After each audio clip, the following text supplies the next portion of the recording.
여러분 안녕하십니까? 대한민국이 주목한 이슈의 숨겨진 1인치를 찾아내는 시사토크 1인치 박혜진입니다. 자, 오늘도 서정욱 변호사, 양지열 변호사 두 분과 함께하겠습니다. 어서 오십시오. 네, 안녕하세요. 현 정부가 출범할 때 윤석열 대통령이 임기 내에 완수하겠다는 3대 개혁이 있었습니다. 하나는 교육개혁, 하나는 노동개혁, 그리고 연금개혁이 있죠. 오늘 시사토크 1인치에서는 연금개혁에 대해서 살펴보겠습니다.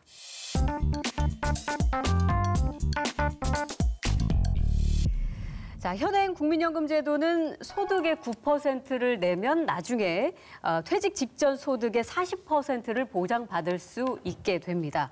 그런데 이렇게 가게 되면 곳간이 말라서 41년에는 적자가 발생하고 55년에는 적립기금이 고갈된다고 합니다.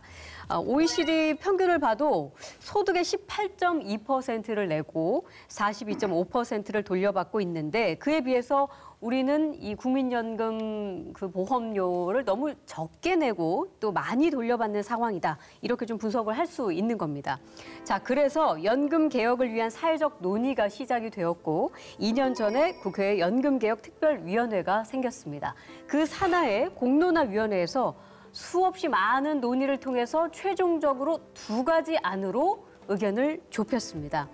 자, 이제 연금특위가 연금을 얼마나 내고 얼마를 돌려받을지 이 최종 결정만 하면 되는 상황이었는데 지난 5월 7일에 이 합의가 불발됐습니다.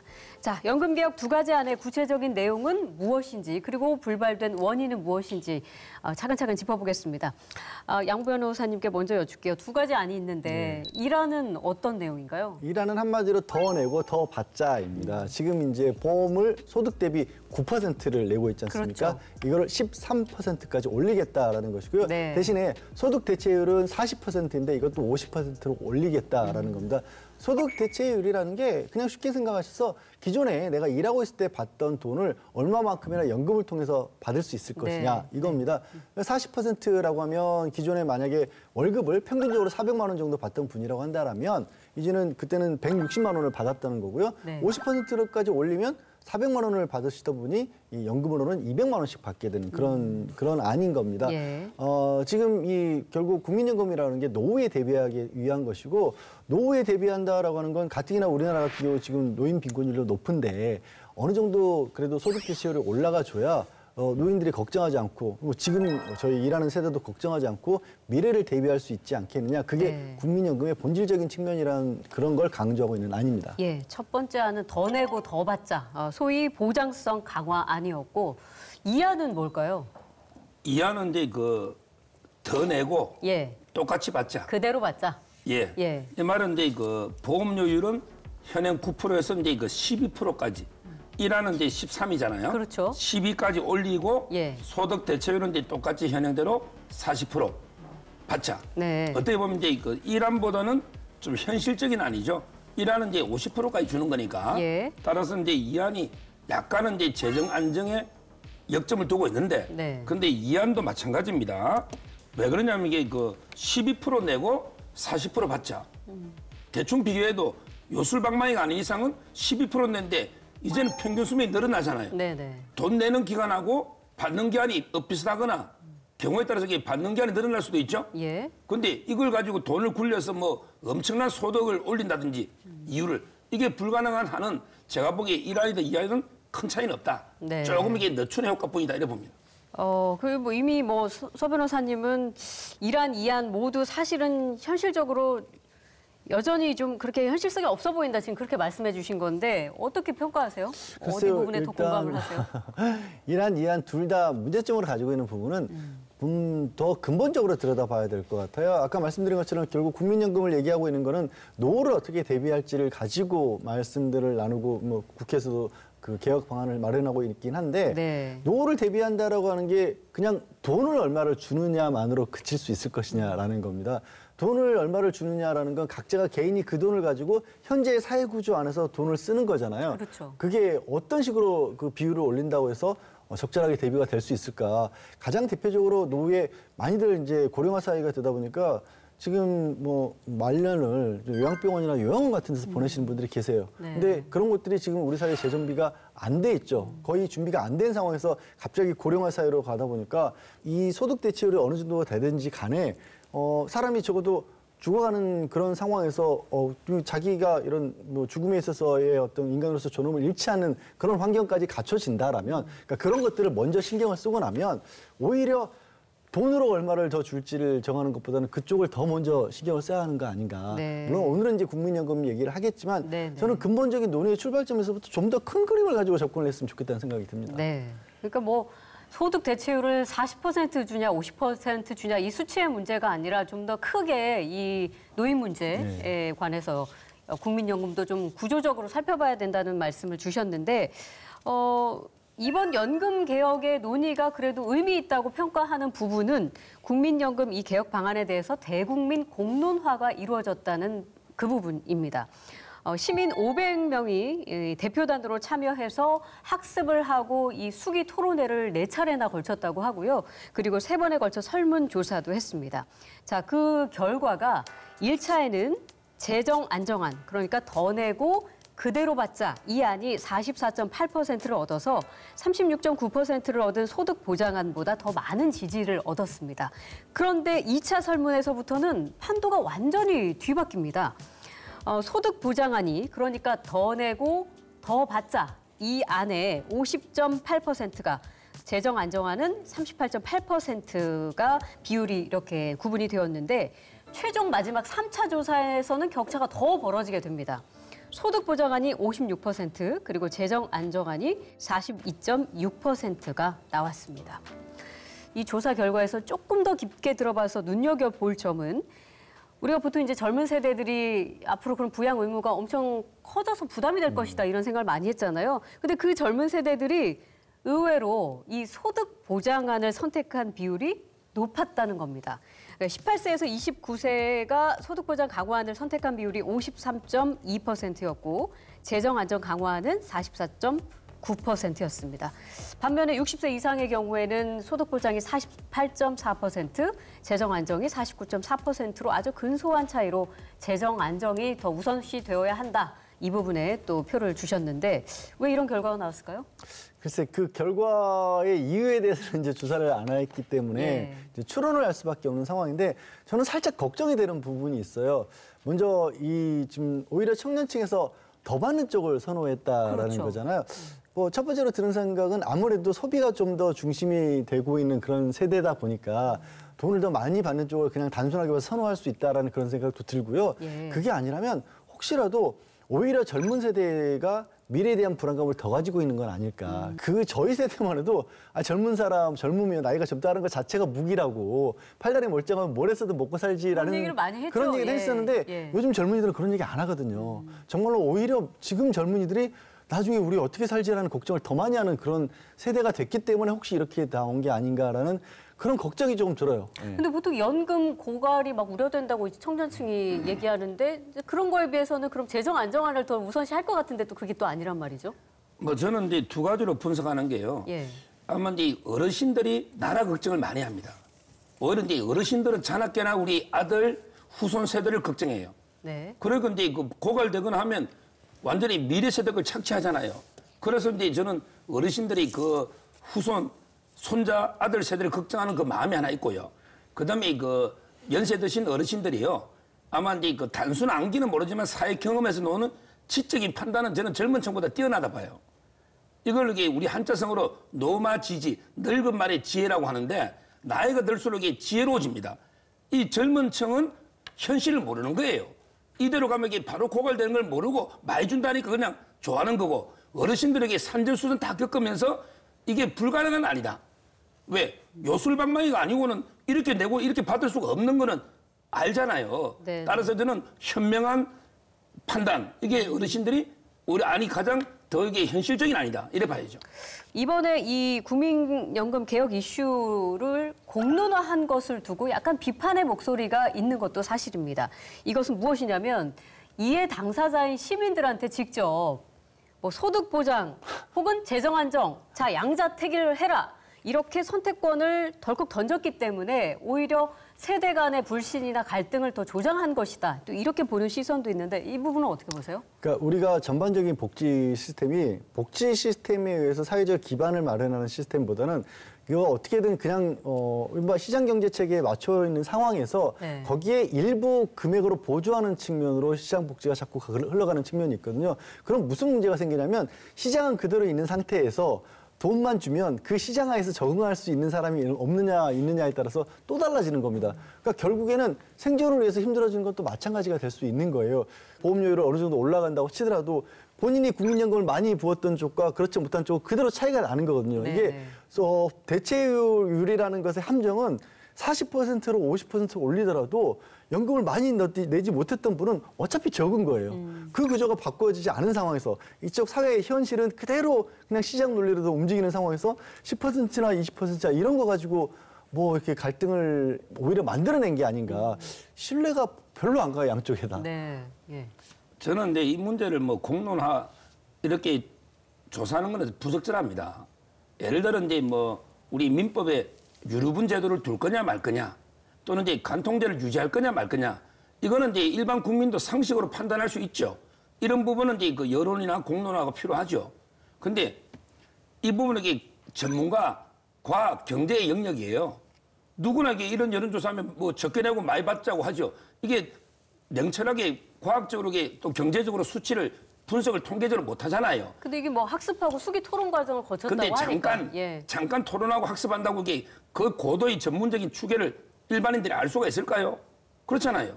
이 부분은 이게 저는 전문가들이 머리를 싸매고 네. 외국의 예라든지 이걸 이렇게 과학적으로 추계를 해서 판단할 문제지 예. 이걸 이렇게 포퓰리즘 여론으로 판단할 문제는 아니다 봅니다. 서 공론화한 변호사는 것 자체가 문제다라는 말씀이신 거예요? 지금 지적을 하셨지만 예. 이게 분명히 그 500분이 충분한 자료를 가지고 토의를 한 거고요. 제가 비판했던 거는 오히려 바라봐야 되는 그 대상이 되는 대상이 너무 좁았기 때문에 문제라는 거지.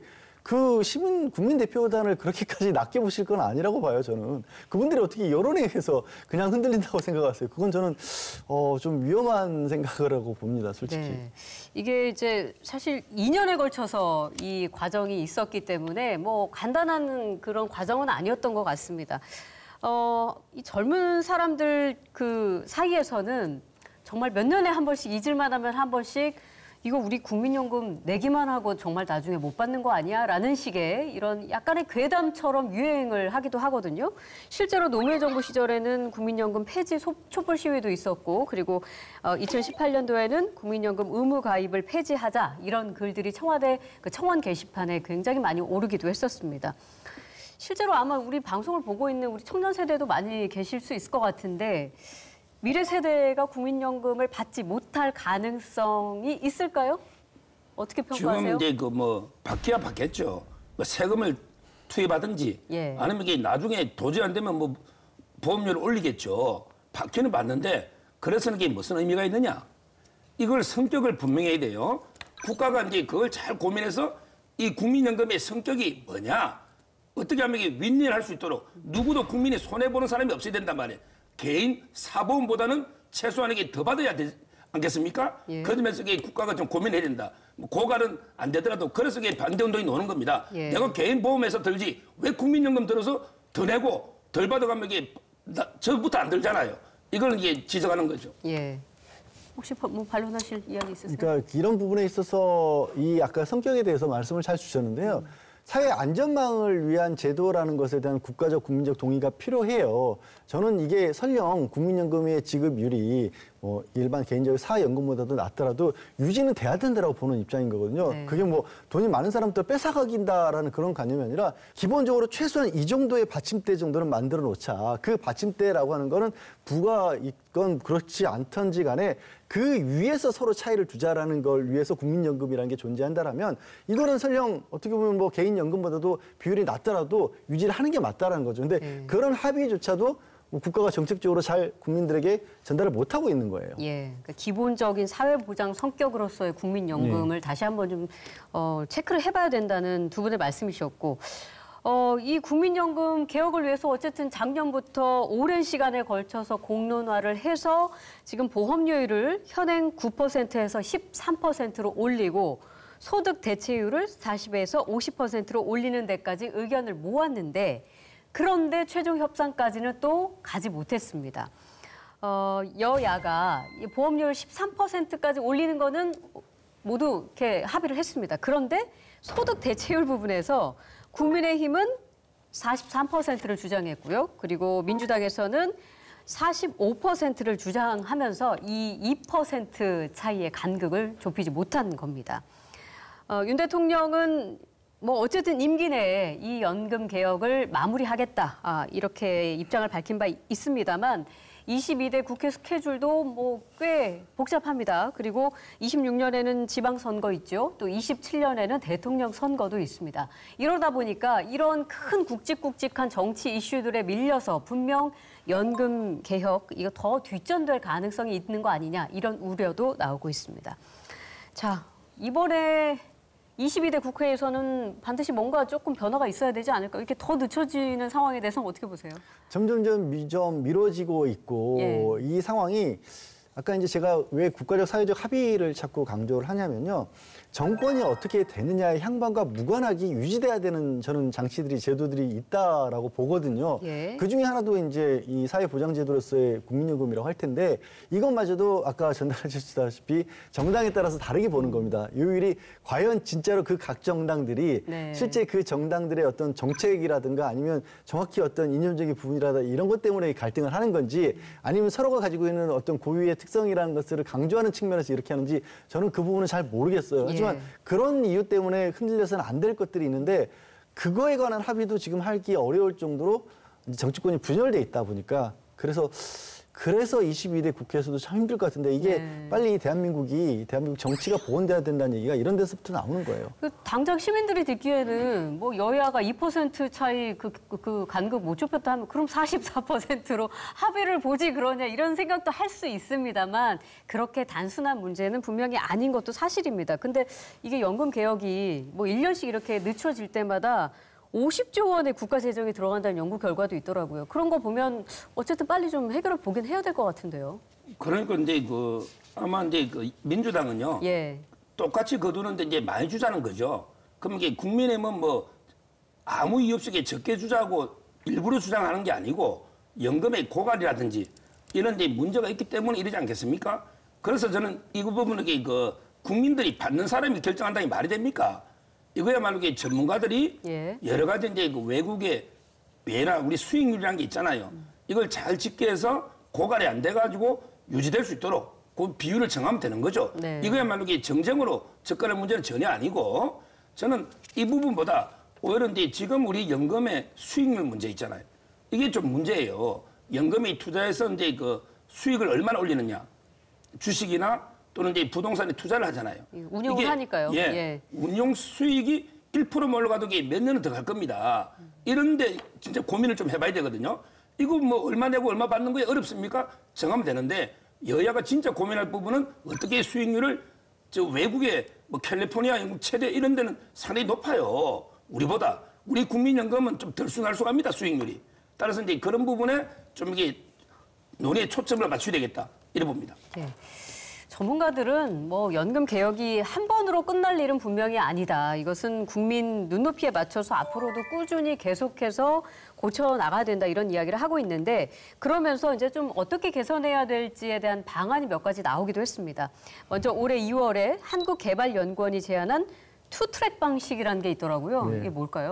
그러니까 지금 연금과 관련해서도 국가적인 고민이 인구가 줄어들고 있는 거잖아요. 네. 고령화가 되고 있고 이대로 가서 어떤 방식을 취하든지 간에 그거를 떠받드는 건 젊은 세대니까 젊은 세대가 열심히 일한 걸로 결국 혜택은 이제 기성세대가 보게 되는 거다라는 불만이 지금 있지 않습니까? 그렇죠. 그런 부분을 이제 좀 덜기 위해서 선을 긋자는 거죠. 선을 예. 그어서 지금부터 신연금, 구연금을 나눠서 지금 통장에 쌓여있는 돈은 지금 여태까지 부었던 기성세대가 받는 데는 그 돈을 가지고만 지급을 하고 예. 그다음에 지금부터 이제 어느 기점 이하로부터는 새롭게 통장을 만들어서 그 돈은 젊은 세대가 이제 그걸 가지고 자기들 연금을 세대에서 연금을 받는다? 받는 거다. 이렇게 나누자는 겁니다. 주머니 따로 차자는 얘기예요. 쉽게 그래요? 말씀드려서. 그 방법은 어떻게 평가하세요? 저는 그 방법도 예. 이 연금을 생각을 할 때 고민되는 부분이 대한민국 경제가 과거에 어느 정도 일정 정도 성장을 하던 시절을 기반으로 해서 통장을 나누자는 건 만약에 극단적으로 그래서는 안 되지만 대한민국에 뭐 향후에 오히려 경제적으로 지금보다 더 안 좋은 상황이 처지면 그럼 젊은 세대는 어떻게 살아요? 네, 네. 그래서 단순하게 나누는 게 과연 맞는지 저는 이건 좀 회의적이에요. 네. 변호사님은요? 저도 이제 그 국민연금의 여러 취지 중에 하나가요. 전 국민의 최저 노후 생활을 보장해서 사회 통합을 이루는 거예요. 우리 국가 통합. 네. 근데 이렇게 되면 이게 세대 간에 극심한 이게 갈등밖에 안 가져오는 거고요. 오히려 이제 우리 구연금 있잖아요. 예. 이게 빨리 고갈될 수 있는 거예요. 왜? 어르신들에게 돈을 더 못 내는데 지출은 많을 거 아니에요. 네. 이거는 이게 젊은 층이 어떻게 보면 이기주의로 이게 분리하자는 거예요. 신연금을. 이러면 이게 극심한 저는 세대 갈등만 가져오게 되고 국민연금의 취지에도 안 맞는 거죠. 예. 이건 말도 안 되는 저는 아니다 이렇게 봅니다. 예. 자, 두 분 모두 투트랙 방식은 아닌 것 같다고 말씀해 주셨습니다. 또 하나의 안이 있습니다. OECD 38개국 중에서 뭐 핀란드나 독일이나 일본, 뭐 스웨덴, 캐나다 이런 나라 등 24개국이 도입한 자동 조정 장치라는 게 있는데 우리도 이걸 한번 도입해 보자 하는 안이거든요. 이게 정확히 어떻게 운영하는 거예요? 아마 이제 그 일본에서 옛날에 고이즈미 2004년에 예. 결국은 연금의 가장 중요한 게 그 얼마까지 언제까지 받느냐 기대 수명. 그렇죠. 그다음에 누가 얼마 낼 거냐 출산율이잖아요. 이거에 이제 연동해 가지고 기대 수명이 아주 늘어나 버린다. 예. 그다음에 출산율이 감소하면 주니까 적게 주는 거죠. 반대면 많이 주고. 예. 이런 게 이제 연동하자는 건데요. 이것도 제가 보기에 말이 안 되는 게 이게 막 매년 이렇게 들쑥날쑥하는 게 아니잖아요.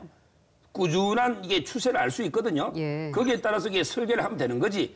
그에 따라 이게 금액이 달라지면 안정적인 직업이나 그게 안 되잖아요. 네네. 저는 이런 이게 복잡한 안은 이게 도움이 안 됐나 봐요. 장기적인 추세선이 있기 때문에. 그러니까 얼핏 듣기에는 뭐 경제, 사회적 상황에 따라서 연금률 좀 조정하자 이런 얘기라 좀 합리적으로 들리는 것 같기도 합니다만 어떻게 보세요? 2000년대 초반에는 합리적이었어요. 예. 왜 제가 합리적이라고 말씀을 드리냐면 그때 일본도 그렇고 유럽 국가들도 그렇고 인구 급감이 시작이 됐었거든요. 그러니까 이 출산율이 급격히 떨어진 일이 있었고 그때 사실 우리도 이때쯤에 논의를 했었어야 되는 거예요. 예. 앞으로 우리가 이렇게 변할 텐데 그럼 거기에 맞춰서 어떻게 해야 될까? 사실은 그 결과물들을 지금 어찌 보면 우리는 이미 그쪽에서 계산이 끝난 것들을 가지고 아 우리는 이미 시대를 맞았으니까 이 시대 그들이 계산해놓은 걸 좀 참고를 해야겠다라는 참고 자료가 되는 정도지. 네. 지금 서 변호사님도 말씀하신 것처럼 인구 출산율 우리 기대병 다 정해져 있어요.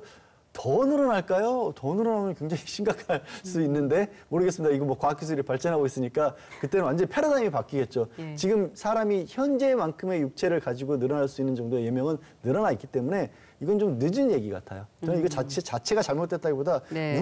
우리도 2000년대 초반에 이런 논의를 했었어야 된다는 얘기예요. 너무 지난 이야기를 새로운 안으로 들고 왔다. 이 두 가지도 그러면 대체안이 될 수 없을 것 같다는 지금 얘기해 주셨는데 아무튼 우리 국민연금에 관해서 뭐 이런저런 논의들 그리고 지금 어떤 상황에 와 있는지까지 저희가 알아봤는데 앞으로도 좀 계속 관심을 갖고 지켜보도록 하겠습니다.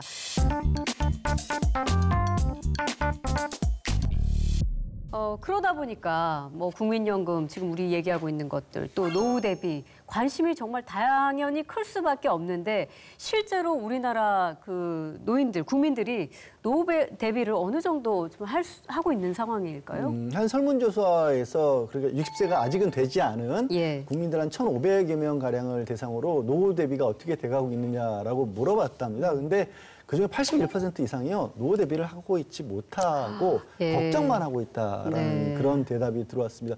겨우 한 12% 정도가 우리는 준비 잘하고 있다라는 거고요.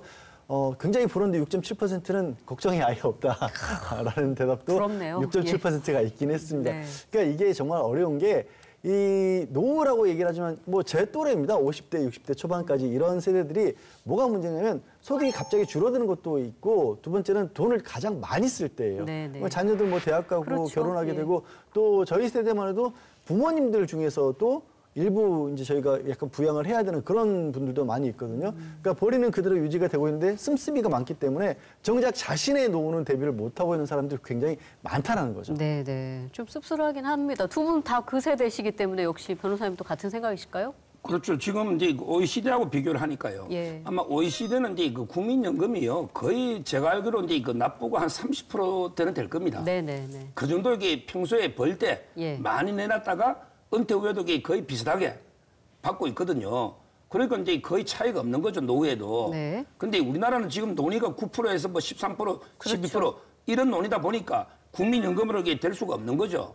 실제 국민연금 받는 평균적으로 이게 제가 보기에 한 5, 60만이나 될란가? 방금 뭐 그 국민연금 평균 수령액 말씀해 주셨는데 월 58만 2천 원 정도라고 합니다. 그런데 노후 준비 실태 보고서 2022년도에 노후 적정 생활비로 개인이 월 177만 3천 원 정도 필요하다라고 했다는 거죠. 그런데 실제로 받는 연금 수령액은 그 절반에도 못 미치는 정도를 받고 있기 때문에 지금 벌써부터 이 갭이 굉장히 크다는 겁니다. 자, 근데 여기서 또 한 가지 조금 더 걱정스러운 것은 이제 정년까지 일하기도 쉽지가 않다는 거예요. 요즘 뭐 정년까지 버텼다, 정년 퇴임시켰다 이런 얘기 듣기가 정말 어려운 게 우리가 알고 있다시피 법적 정년은 60세입니다. 그런데 실제로 중장년 퇴직 연령이 평균 50.5세라고 하거든요. 그러니까 국민연금을 받을 때까지 이제 퇴직 이후에 소득 없이 한 10년 혹은 그 이상 가까이 소위 소득 공백 상태로 보내야 되는 거예요. 그래서 나온 이야기는 국민연금 보험료 납부 나이를 좀 늦추자, 그러니까 더 오래 내자 이런 이야기가 있습니다. 그러니까 두 개가 사실 약간 배치가 되는 겁니다. 예. 그러니까 지금 말씀하신 것처럼 51세, 50세 정도면 퇴직을 하는데 예. 국민연금 받는 건 59세라고 하니까 그 사이에 그러면 공백 기간이 생기는데 이른바 소득 절벽이 만들어지는 거잖아요. 근데 이 거꾸로 또 국민연금을 납부하는 기간 자체도 또 오히려 늘리는 쪽이 맞다는 쪽이 더 많은 그런 의견이 나왔어요. 아까 예. 얘기하시던 그 시민대표단에서 예. 이 부분도 논의를 한 겁니다. 그러니까 보험료율을 올리는 것뿐만이 아니라 언제까지 보험료를 납부하도록 하는 게 좋겠느냐에 대해서 59세까지가 아니라 64세까지도 납부를 하자. 그러니까 지금 59세까지 납부하는데. 시민대표단에서도 80%가 넘게 이걸 찬성을 했어요. 근데 문제는 말씀하신 것처럼 가뜩이나 59세를 기준으로 하더라도 소득 공백이 너무 길어지는데 그럼 그 사이에 만약에 50세에 정년을 맞았다. 다른 예. 일을 못하게 된다. 예. 그럼 64세까지 15년 가까운 공백이 생기는 거예요. 네. 그럼 또 그건 어떻게 메워야 하느냐는 문제가 생기는 그러니까 거죠. 소득이 없이 보험료만 한 15년을 더 내야 네. 되는 그런 정말 기이한 상황이 발생할 수도 있다는 건데 그래서 노동계에서 바로 이런 이야기가 나옵니다. 법정 정년을 현재 60세에서 64세로 늘리자 이런 논의가 좀 힘을 싣고 있는데 당연히 이제 경영계와 정부에서는 좀 반대 입장입니다. 그래서 정년 연장은 좀 부담이 되니까 퇴직 후 재고용을 대안으로 좀 제시하는 분위기인데 퇴직 후 재고용은 어떤 제도일까요?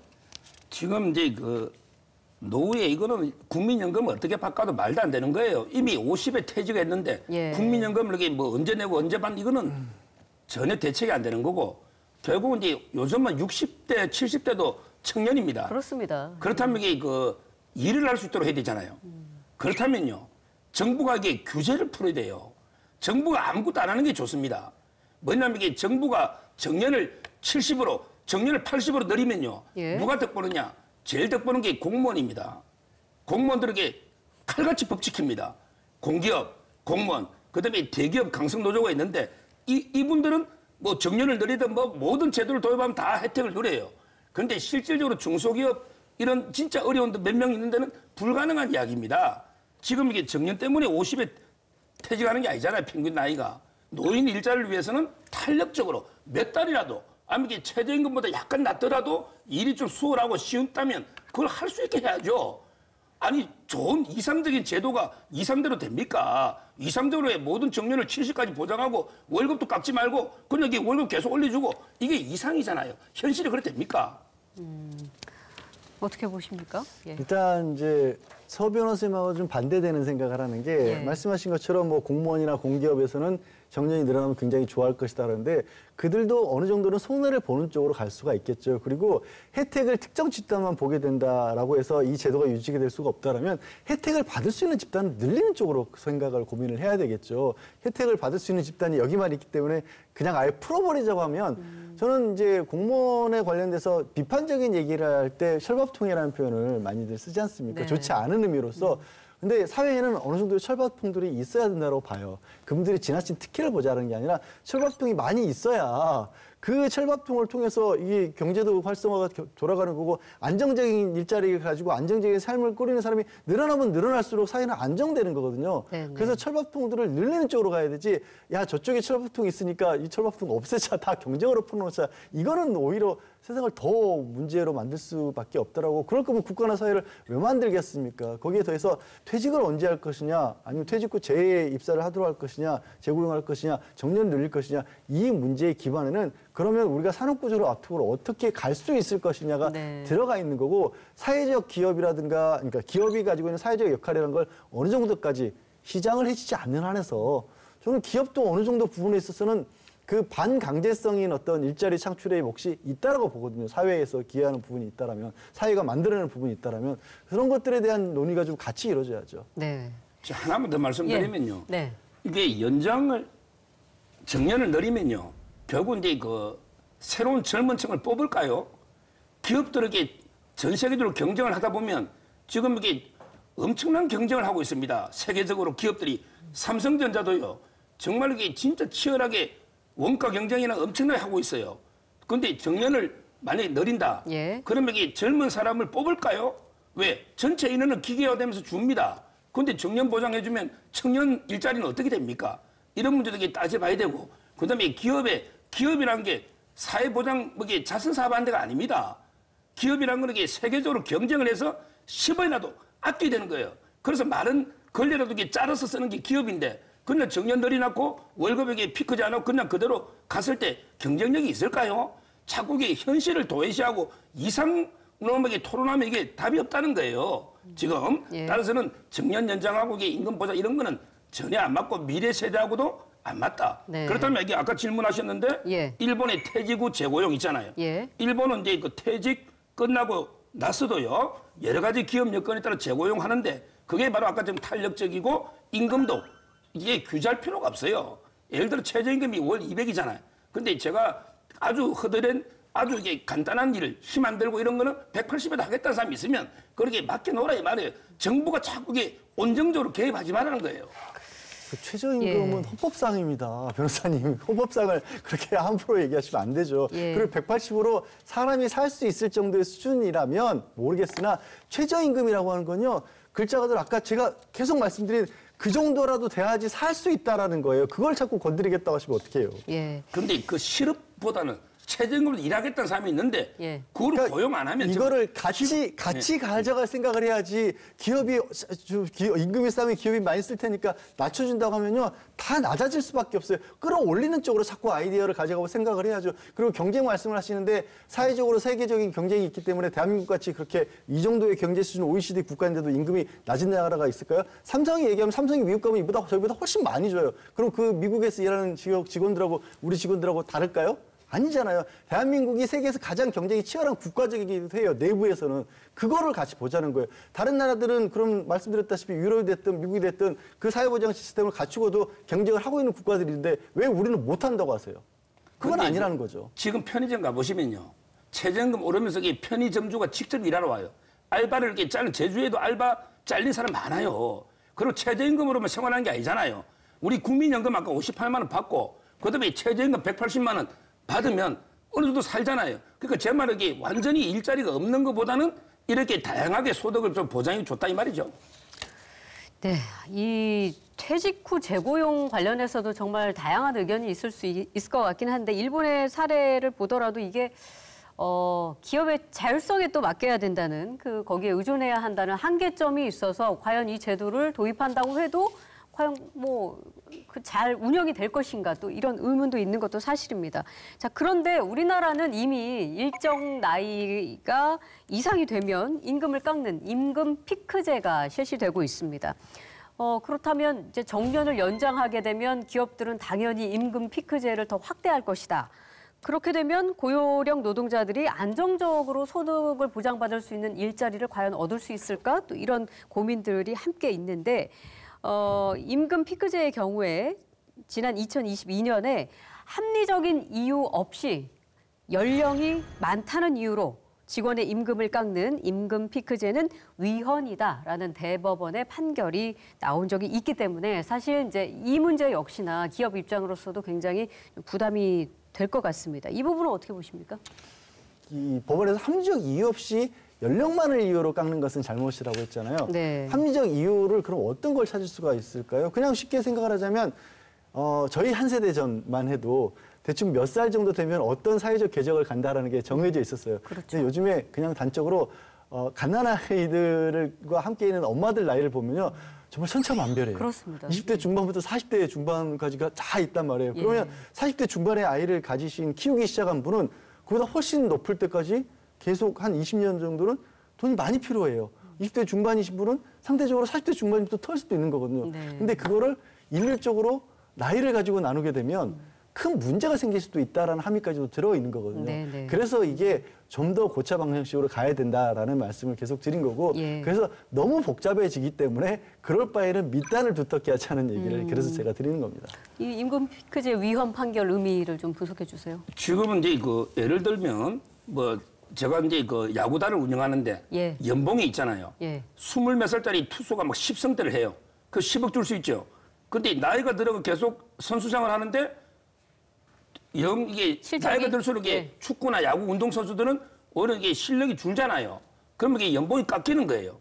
깎이는 거예요. 네. 이런 거는 이게 저는 뭐 자율에 맡기는 게 맞다 봐요. 네, 네. 문제는 이제 그 대기업이라든지 공무원들, 공무원들에게 뭐 나이에 따라 어떻게 이거 평가할 겁니까?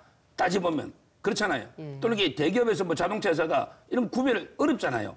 이런 데서 이게 일률적으로 노사협상으로 정년이 됐기 때문에 1년 깎는다 이런 거는 좀 제가 봐도 이게 위헌이 아닌가 네, 이래 네. 보고 예. 이게 업종별로 좀 이게 탄력 있게 적용돼야 될 제도 같아요. 그게 그래서 정년 연장 논의하려면 그 전에 좀 이것부터 해결하고 가야 된다 하는 게 호봉제 바꿔야 된다. 직무급제로 변환을 시켜야 된다. 이런 의견이 굉장히 많습니다.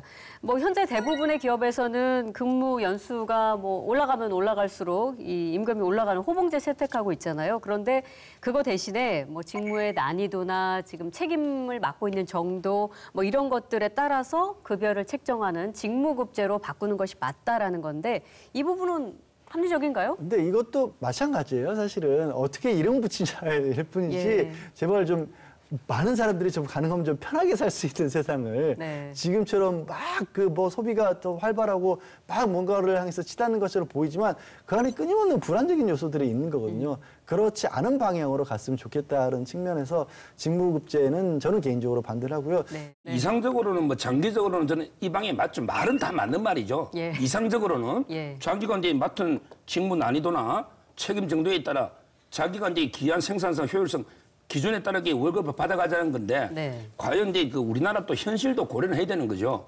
예를 들어 우리나라는 이게 철저한 연공 서열했고요. 이게 일본에서 놓은 건데 뭐 유럽이나 이게 좀 미국은 틀려요. 네, 근데 네. 그것도 장단점이 있어요. 연공 서열이 조직의 안정이라든지 있기 때문에 이것도 이게 모든 업종에 다 적용하기보다는 이런 게 필요한 업종이 있고 또 이게 그게 아니고 기존의 연공 서열로 쭉 가는 호봉제로 이것도 이게 있기 때문에 일률적으로 말하기 좀 어렵지 않나 이래 봅니다.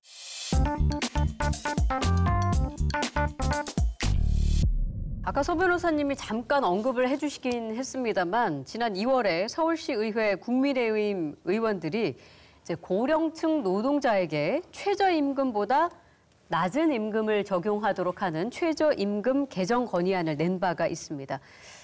그런데 그 노인들이 주로 요즘 뭐 하고 있는 일자리라고 한다면 뭐 전단 나눠주는 아르바이트랄지 아니면 경비, 미화 이런 업무가 주를 이루고 있는데 실질적으로 최저임금을 받지 못할 뿐만 아니라 이미 휴게 시간이나 점심시간 확보도 굉장히 어려운 그런 현실을 맞고 있다. 그래서 전문가들의 이야기는 이렇게 된다면 이 취약계층의 차별이 고착화될 수 있고 다른 연령층으로까지 확대될 수 있기 때문에 굉장히 조심스럽게 접근해야 된다는 얘기도 있습니다.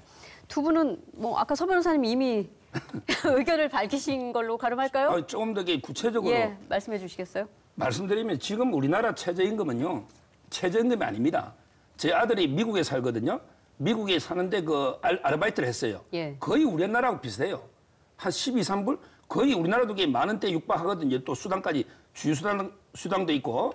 따라서 우리나라 임금은 거의 제가 보기에 한 평균 임금에 육박할 정도로 최저임금 수준이 높아요. 원래 최저임금 제도는 강제 노동 쓰기만 안 된다는 그 노동 착취 그 정도 선에 말도 안 되는 임금을 주는 게 최저임금인데 네. 요즘 이게 그 최저임금도 수당 빼면요. 최저임금도 안 되는 적용 안 되는 업종이 있잖아. 뭐 예를 들어 공무원이나 적용 안 되는데 최저임금보다 낮은 업종도 많아요. 따라서 이게 아주 저는 높게 책정되어 있는 거는 문제가 있고요.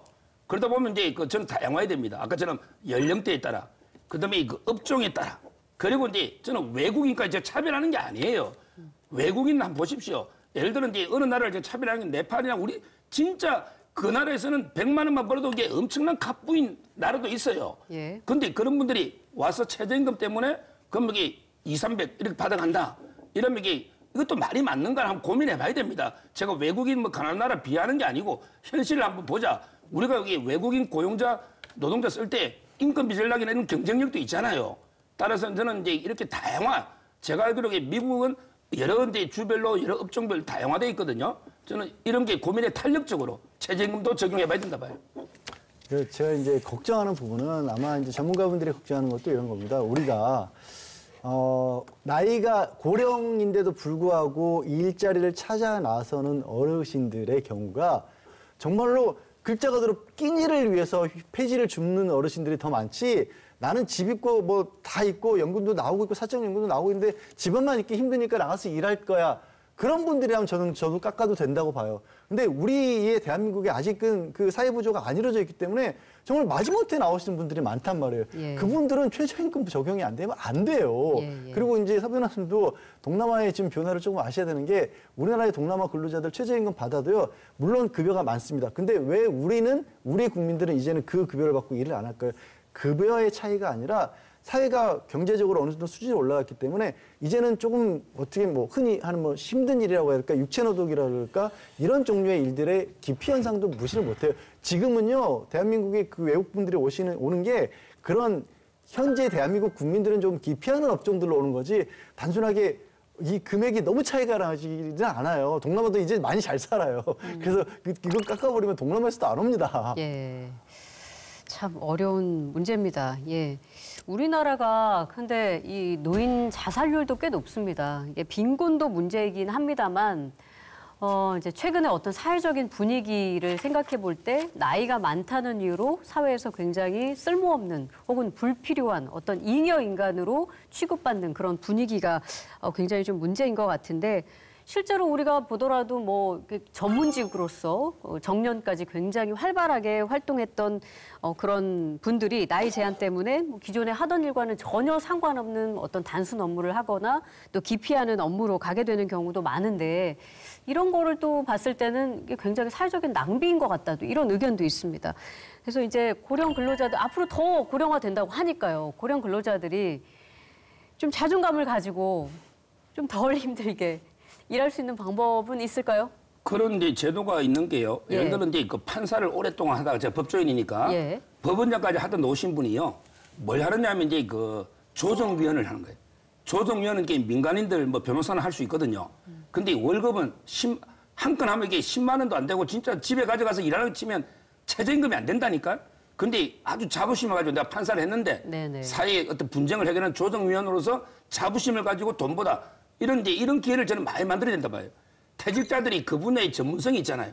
전문성이. 네. 그럼 그런 분들에게 재고용해서 돈보다는 게 명예나 자부심을 가지고 일할 수 있는 이런 게 분야별로 다 활용할 수 있는 여지가 많이 있거든요. 이런 걸 이렇게 저희가 개발해야 되고, 그런 위해서는 아까처럼 자꾸 이게 뭐 최저임금이든 고용이든 이런 규제를 풀어나가야 된다. 그러면 이게 우리가 부담 없이 모실 수 있고, 또 그분도 부담 없이 일하다가 또 사정이 생기면 그만둘 수도 있고, 이런 이제 기회를 많이 만들어야 된다 봅니다. 네. 뭐 비슷한 의견으로 가시다가 마지막 부분에서 좀 달라진 것 같은데. 그러니까 그런 종류의 일자리를 가지실 수 있는 분들도 계신 거고요. 그렇지 않은 분들도 계시잖아요. 네네. 법원장 하시다가 나오신 분은 진짜 소외라로 나오시는 거예요. 그분은. 그런 분하고 폐지 줍는 분을 동일하게 비교할 수는 없지 않습니까? 그래서 아까 서 변호사님 말씀하신 부분에 앞부분 있죠. 나이가 드신 분들이 강제적으로라도 밖에 나와서, 여기서 강제적이라는 얘기는 그분에게 강제한다는 얘기가 아니라 예. 기업이나 국가가 그런 일들을 자꾸 강제적으로라도 많이 만들어야 된다는 데까지 동의를 합니다. 그리고 더해서 개인도 더 이상 내가 뭐 회사에서 뭐 이렇게 목 뻣뻣이 쓰고 있었는데 이런 세상이 아니라는 것도 받아들일 준비들도, 그렇죠. 예. 이런 사회를 대한민국뿐만 아니라 인류가 처음 겪는 일이에요. 네. 그렇지 않습니까? 네. 그래서 이거는 이제 개인도 사회도 국가도 뭐 학계에서도 같이 연구를 해 나가야죠. 예. 자, 오늘 시사토크 1인치에서는 국민연금과 노인 일자리에 대해서 한번 심도 있게 우리 의견을 나눠봤습니다. 열심히 산 우리 국민들이 정말 걱정 없이 또 행복하고 또 안정된 그런 노후 생활을 보낼 수 있도록 정부와 국회가 정말 골든타임을 놓치지 않기를 진심으로 바라겠습니다. 두 분 수고하셨습니다. 고맙습니다.